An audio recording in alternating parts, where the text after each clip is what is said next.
Hello বন্ধুরা, কেমন আছেন আপনারা? আমরা আপনাদের মাঝে চলে আসলাম আবার একটা নতুন ভিডিও নিয়ে। তো আমাদের মেনুতে থাকতেছে আজকে কচু দিয়ে ইলিশ মাছ। এটা কি কচু? এটা মান কচু দিয়ে ইলিশ মাছ। বন্ধুরা, আমাদের আগে থেকে কেটে রাখা ইলিশ মাছ, গ্রাম থেকে আনা, মেরিনেট করে রাখা মধুমতি নদীর ইলিশ, অনেক সুস্বাদু। বন্ধুরা থাকেন আমাদের সাথে। আমরা প্রথমে কচুটাকে হালকাভাবে লবণ দিয়ে সেদ্ধ করে নিয়েছি নাকি? হ্যাঁ, সেদ্ধ করে নেওয়া হয়েছে। এখন নামিয়ে ফেলবো। কচুটা সেদ্ধ হয়ে গেছে। আমাদের কড়াইটা গরম হয়ে গেছে। এবার এর ভিতর সামান্য পরিমাণ তেল দিয়ে দেবো ইলিশ মাছটা ভাজার জন্য। তেলটা গরম হয়ে গেলে তারপরে মাছ কাটা দিয়ে দেবো। তেলটা গরম হয়ে গেছে, এখন মাছ কাটা দিয়ে দেবো।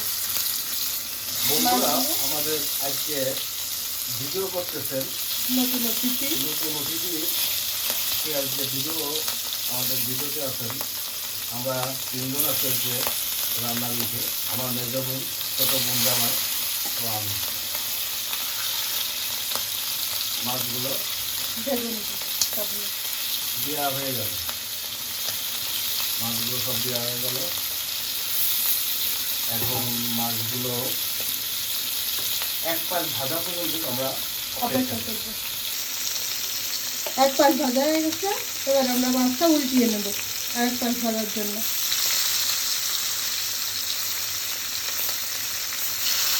বন্ধুরা, মাছগুলো ভাজা হয়ে গেছে, এবার উঠিয়ে নিব।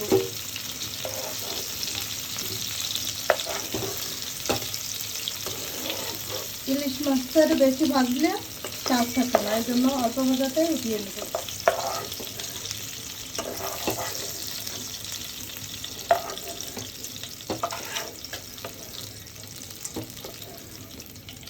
বন্ধুরা, কড়াইয়ের মধ্যে তেল দিয়ে দিলাম।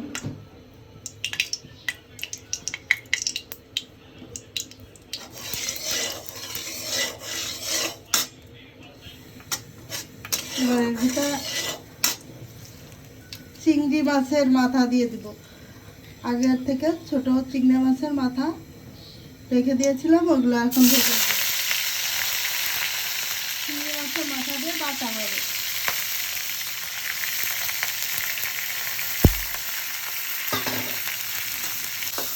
এবার এর ভিতর হলুদের দিয়ে দিলাম।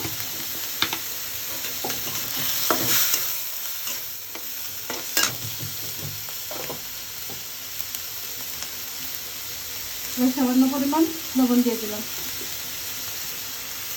এবার এটা ভালো করে ভাজিয়ে নিতে হবে। তেলটা গরম হয়ে গেছে, এখন এই পর্যায়ে কটা জিরা দিয়ে দিলাম।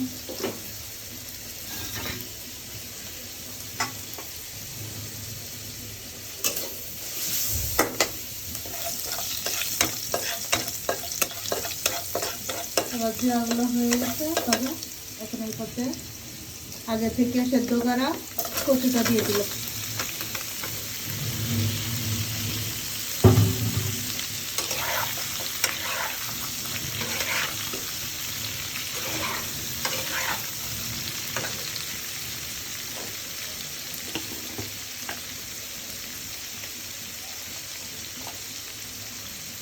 পরিমাণ মতো হলুদ দিয়ে দেবো।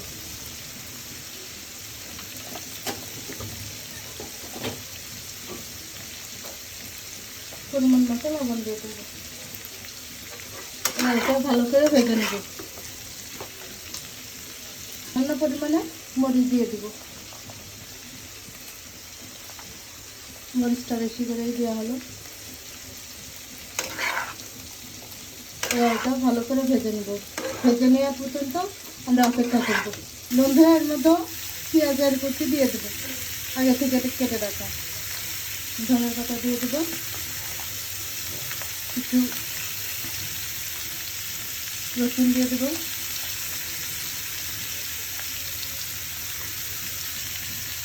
কিছু পরিমাণে লঙ্কা দিয়ে দিলাম।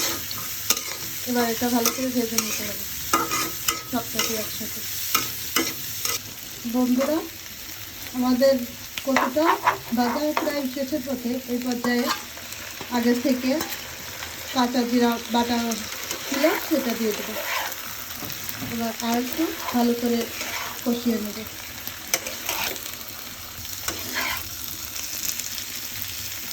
আমাদের ভাজাটা হয়ে গেছে।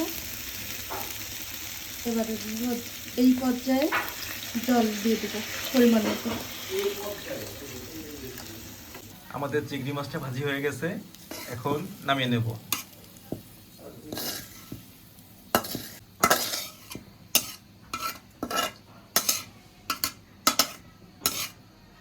বন্ধুরা, এবার আমরা চিংড়ি মাছটা বেটে নেব।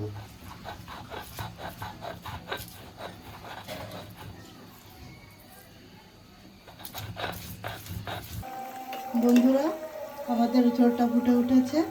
আমরা এখন মাছগুলি দিয়ে দেবো।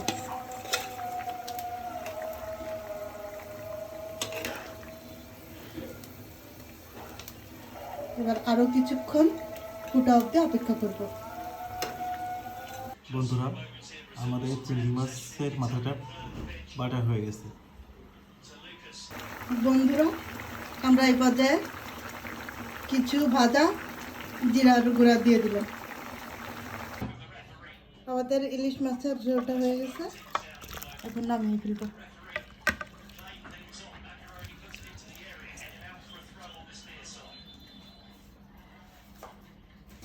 বন্ধুরা, এখন আমরা মূলা শাক ভাজি করবো।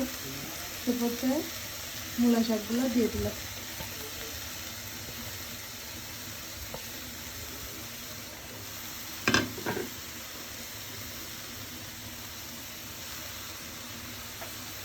সাথে কিছু মরিচ কুচি দিয়ে দিলাম।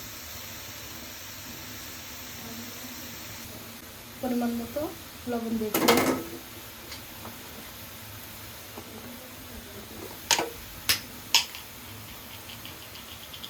হলুদের গুঁড়া দিয়ে দিলাম পরিমাণ মতো।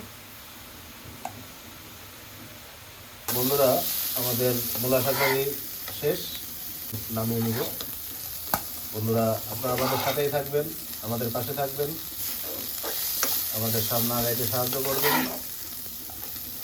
লাইক করবেন, কমেন্ট করবেন, ভিডিওটাকে শেয়ার করবেন, আমাদের চ্যানেলটাকে সাবস্ক্রাইব করবেন, ও বেল আইকনটি প্রেস করবেন। ভালো থাকবেন সবাই, দেখা হবে আগামীকাল কোনো এক নতুন ভিডিও নিয়ে। Bye bye.